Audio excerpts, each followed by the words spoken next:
Recall that the binomial experiment is one where we have an urn that has a bunch of white marbles, a bunch of black marbles, and we grab one and ask what's the probability that it's white. So the variation is, now we're going to grab a couple marbles and say, how many white did we get in that handful of marbles?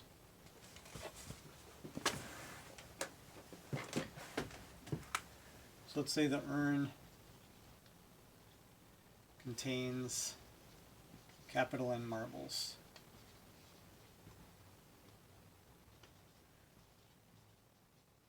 Little m are white and capital N minus little m are black.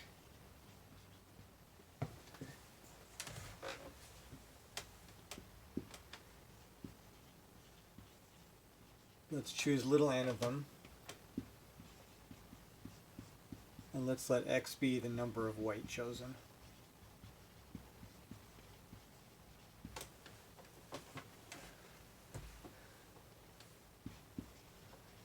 Then the probability that we get I white marbles is, well, there's m white marbles total, so we want to choose I of those. And then there's n minus m other ones. So all the other marbles we choose, n minus I, because we're choosing n total. Those are all going to be black.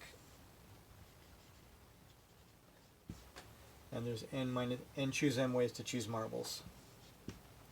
So here we're choosing I white. Here we're choosing n minus I black. And here we're choosing m total. Actually, that should be an little n. Little n total.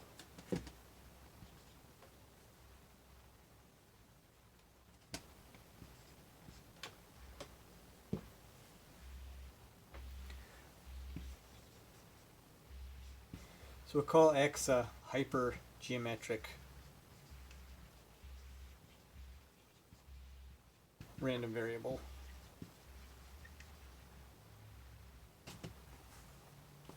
It's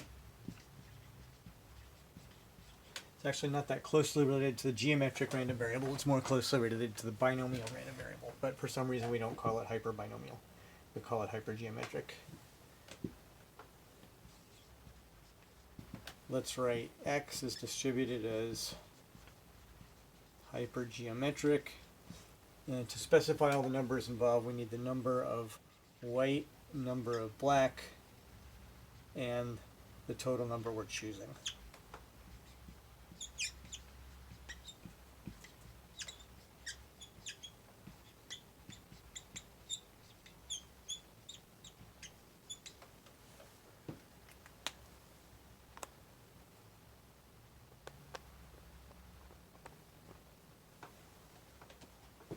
Alright, this actually is not so new for us because we've done this before. Let me use different words here and then you'll recognize the problem.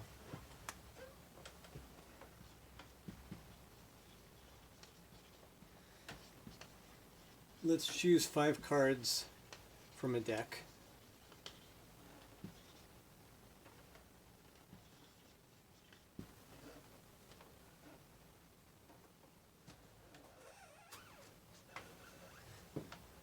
And ask,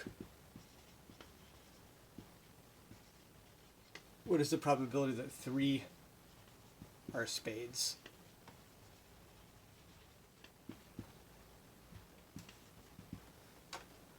Well, the answer is we've got 13 spades in the deck.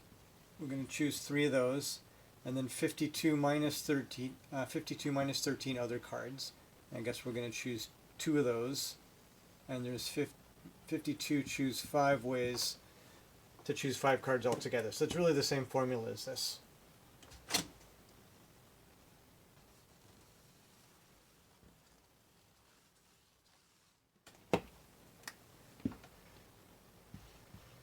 So if x is the number of spades, then x is a hypergeometric random variable with, there's 13 spades in the deck, 39 other cards, and we're choosing 5.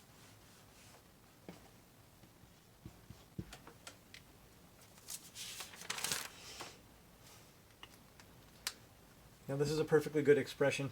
Let me simplify it a little bit just to investigate something.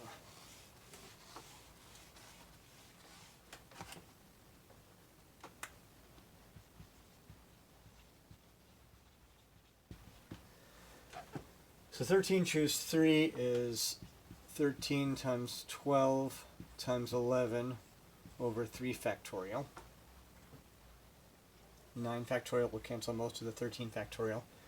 This 39 choose 2 is 39 times 38 over 2, because n choose 2 is always n times n minus 1 over 2.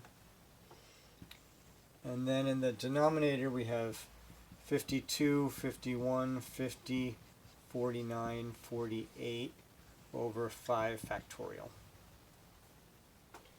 Because the 52 minus 5 factorial will cancel most of the 52 factorial, everything except for this. Now 5 factorial, 3 factorial, 2 factorial make a 5 choose 3.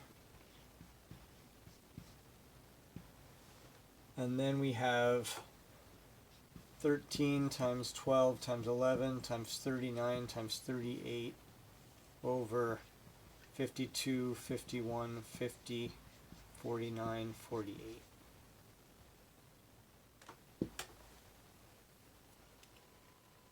Alright, so now that we've got this expression, I'm not going to simplify this any further. Let's look at what would happen if we had chosen with replacement. So here we're choosing 5 cards from the deck all at once, so we can't choose the same card twice. But what if we chose one, put it back, chose the second one, put it back, and did that 5 times?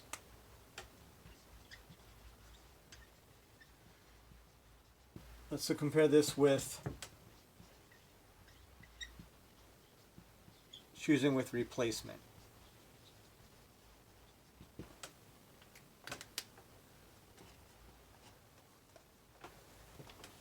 Alright, so we'll choose 5 cards from a deck with replacement.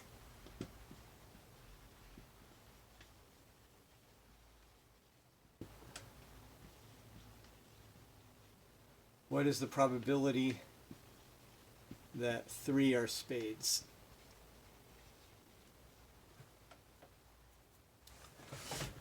Alright, well we're choosing 5 cards. For 3 of them to be spades, that could happen in 5 choose 3.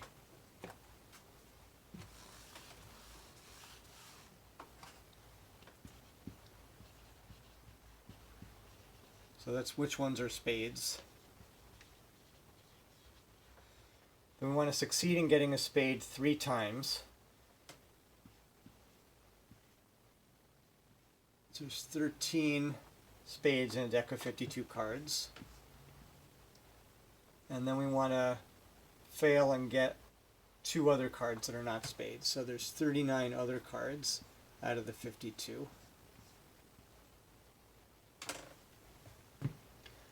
Alright, now if we compare this with the expression we have down here, maybe I'll rewrite it suggestively as 5 choose 3 times 13, 13, 13 times 39 times 39 over 52 times 52 times 52 times 52 times 52.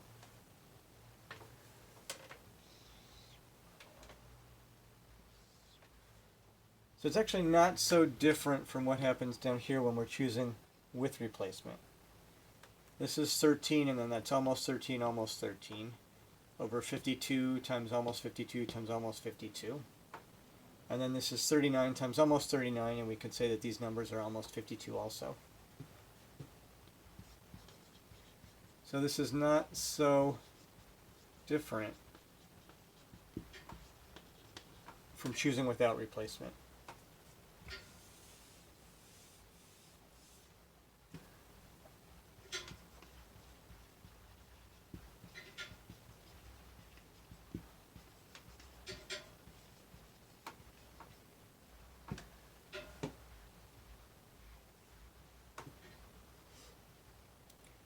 So choosing without replacement actually can be a good approximation.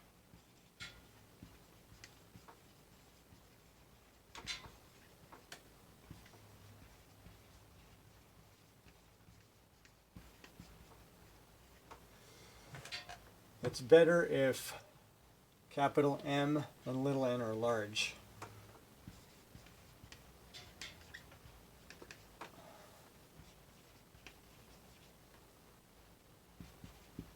In comparison to the number that we're choosing.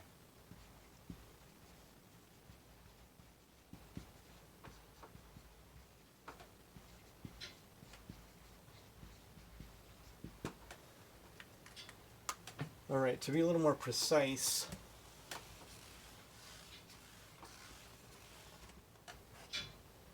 let me put these letters back up. So capital N is the total number of marbles. So in these problems, there's always something that we think is interesting that we're wondering about. Let's say M is the interesting ones, and capital N minus M is the others.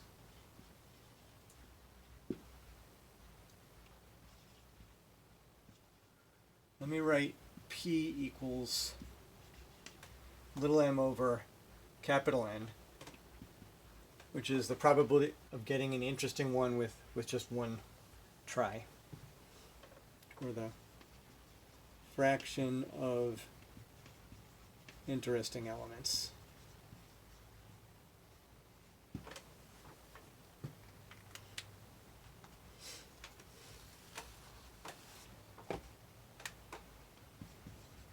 And we could also say that little m is this fraction of the total elements, and capital N minus m is the complementary fraction of the total elements.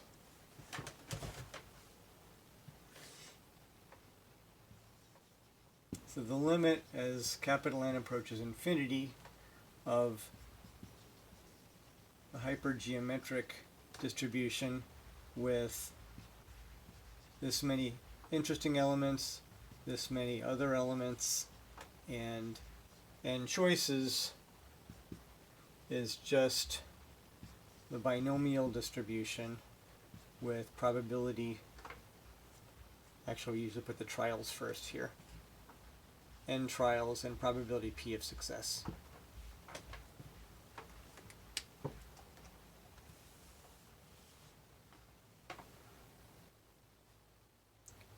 All right, now let's look at the expected value and variance.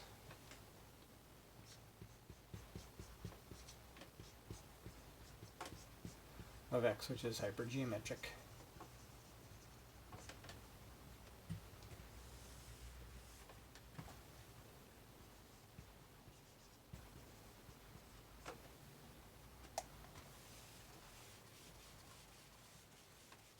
I think the easiest way to do this is to write x as a sum of other random variables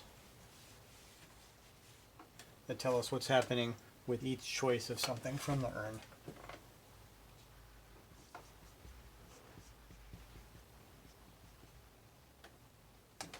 So let's let xi be 1 or 0. 1 if the ith marble is white, and 0 otherwise. So then the total number white is x1 summed up to xn. Well, I claim that the probability that xi is 1 is the same as the probability that x1 is 1. Those are both little m over capital N. And then it'll follow immediately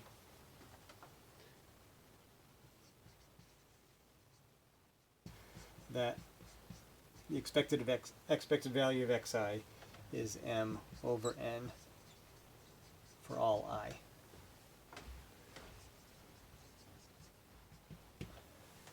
So both of these are true for all I.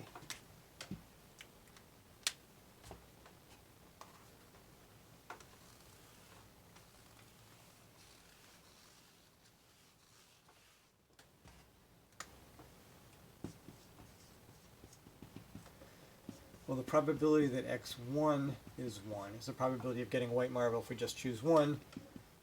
That's number white over total number, which is little m over capital N. So that's easy. Now how about the ith one? So if we choose n total, I guess this is the number of sequences a1 through an, color we chose first, color we chose second, color we chose third, etc.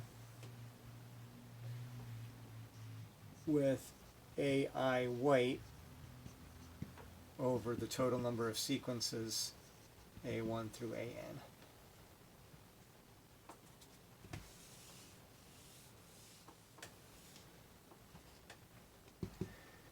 So there's one way to choose, we're going to choose that ith one to be white. There's m white. So there's m ways to choose ith one to be white.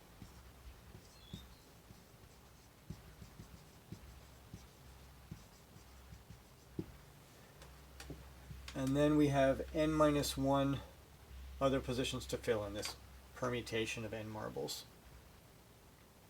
I'm thinking of them as being ordered in the numerator and ordered in the denominator. So we have n, capital N times capital N minus 1 times, actually after we've chosen one marble, we don't have capital N anymore. We have capital N minus 1. And capital N minus 2 choices for the next one, and capital N minus little n plus 1 if we want this to be a total of little n factors.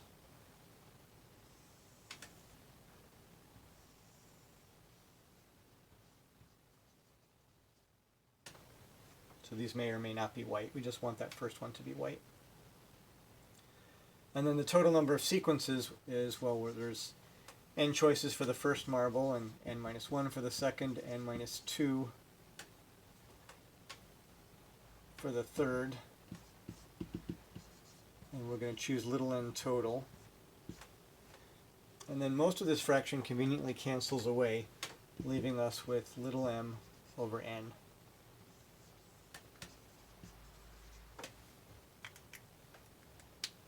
So there we have little m over n. And for any Bernoulli variable, that is a 0, 1 variable where 1 means success and 0 means failure, the expected value of xi equals 0 times the probability xi equals 0 plus 1 times probability xi equals 1. This is 0. And this is just probability xi equals 1, which is little m over capital N. All right, now let's look at variance.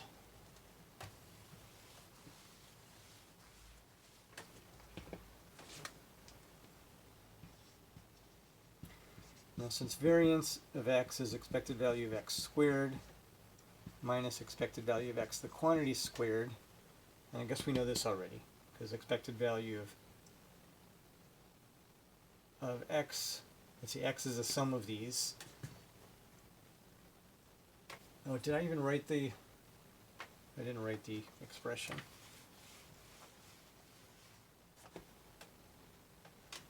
All right, so I claim expected value of x is little n, little m over capital N. And the proof is that this is the expected value of each of these Bernoullis added up. Each one of them is little m over n, and there's n of them. So we have n, little m over n.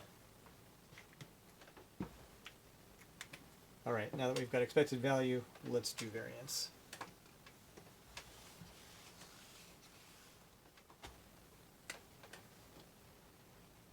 Let me abbreviate what I had here before. N equals total, little m equals white, n minus m is other.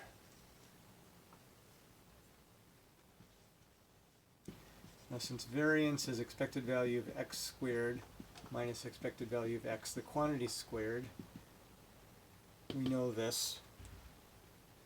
So it's expected value of x squared minus n squared m squared over capital N squared.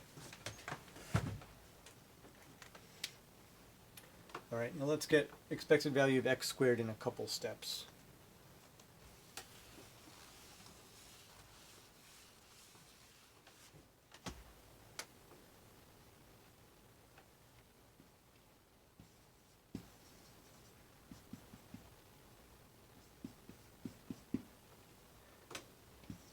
All right, now since x is x1 plus summed up to xn, x squared is this sum squared, which is, if we square that, we get every variable squared.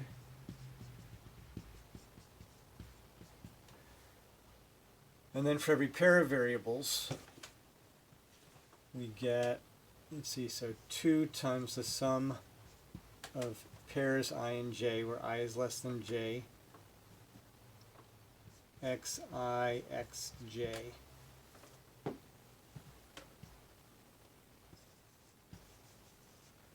So since x squared sums to this, x squared is equal to this sum, we need expected value of xi squared and expected value of xi, xj. Because the expected value of x squared is just going to be the expected value of all of this. And since expectation is linear, we can do these one at a time.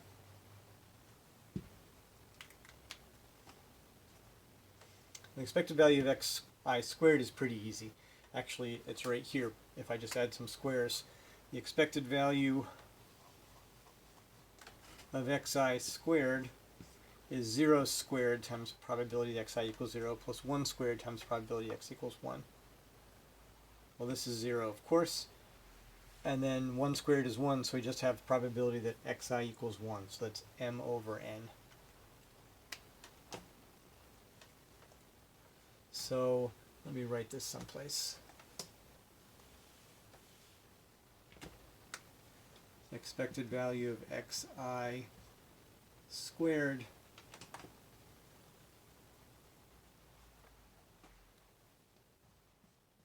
is the same as expected value of xi, which is little m over n.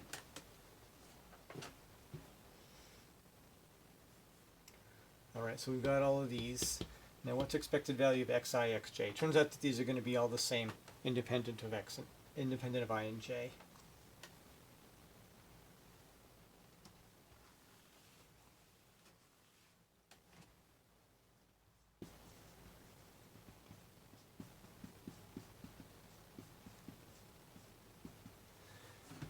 Now I claim that the expected value of xi, xj is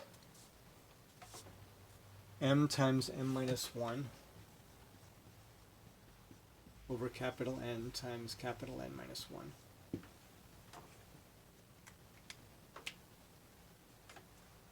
All right, so why is that?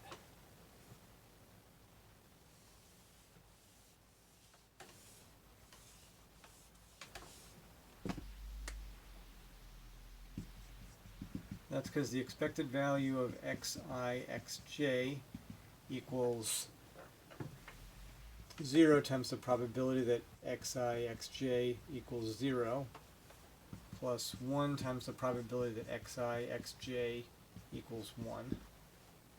So we need the probability that xi, xj equals 1.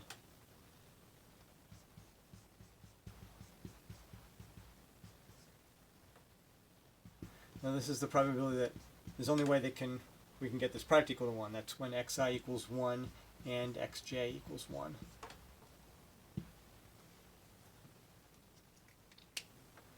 So let's think about this permutation of n marbles again, and we want the one in the ith position and the one in the jth position both to be white.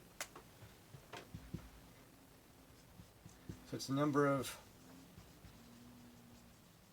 marble permutations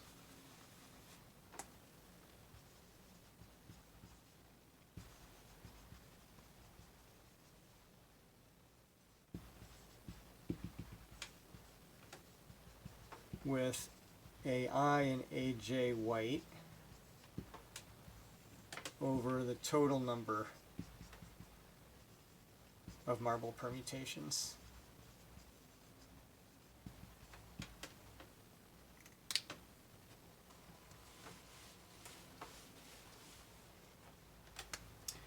So this is, so we can choose a white marble to put in position I in m ways, because there's m white marbles total, and then m minus 1 ways for what we put in position J after we've already chosen one white marble to go in position I.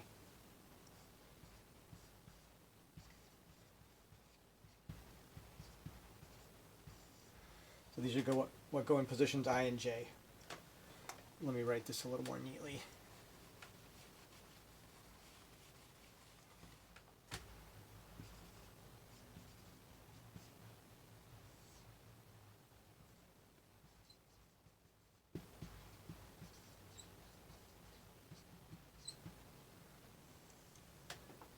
Alright, and then we have n minus 2 more spots to fill with the capital N minus 2 marbles that remain. So there's n minus 2 ways to fill one spot, and then n minus 3, etc. up to capital N minus little n plus 1 to fill a total of little n spots in this marble permutation that we're creating. Then on the bottom there's n ways to choose the first marble, n minus 1 to choose the second, n minus 2 to choose the third, etc.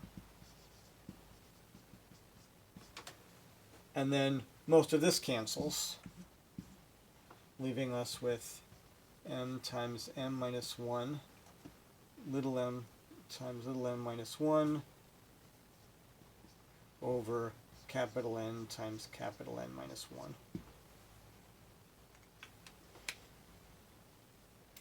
Alright, so how many of these do we need and how many of those do we need?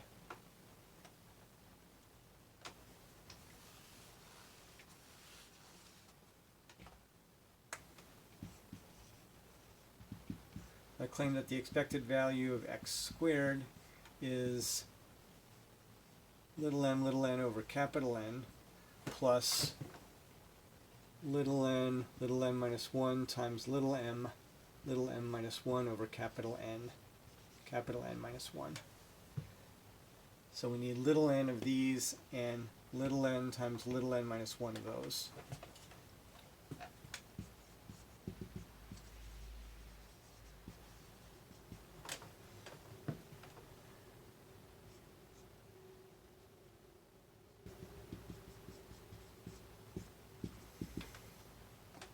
So we're trying to square x1 through xn summed,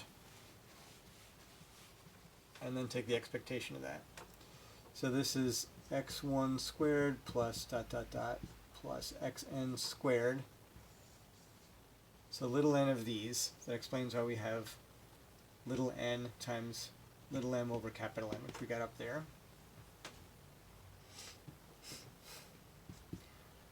Plus, now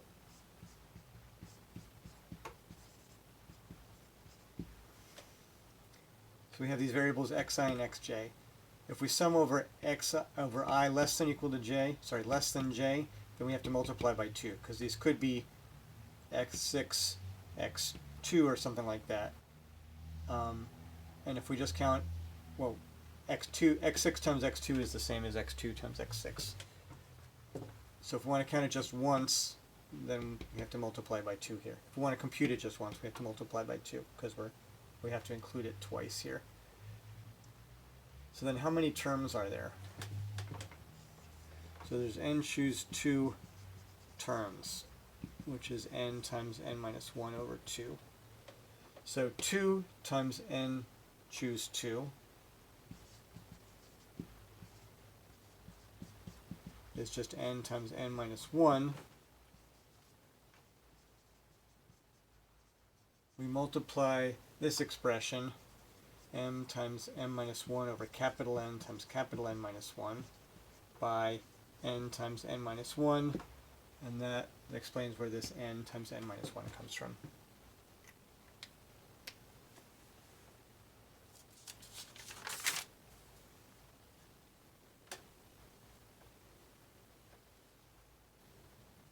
All right, now finally, variance of x.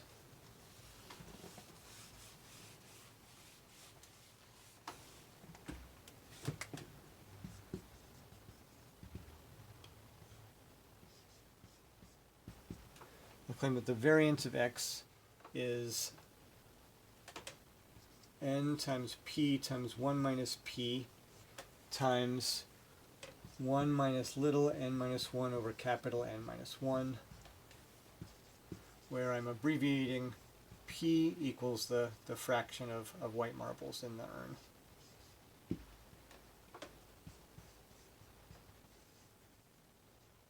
I won't make you watch all the computations that go into this, but the proof idea is that variance of x is expected value of x squared minus expected value of x squared.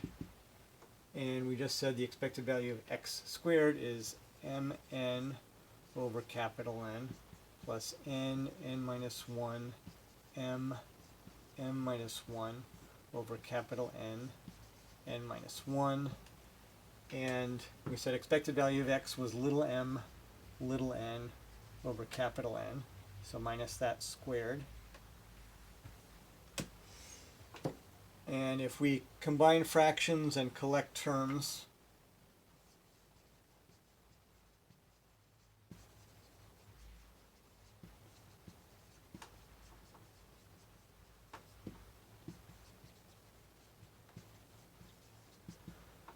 we get the claimed expression.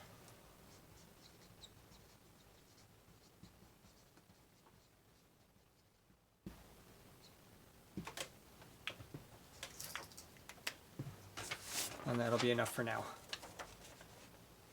The end.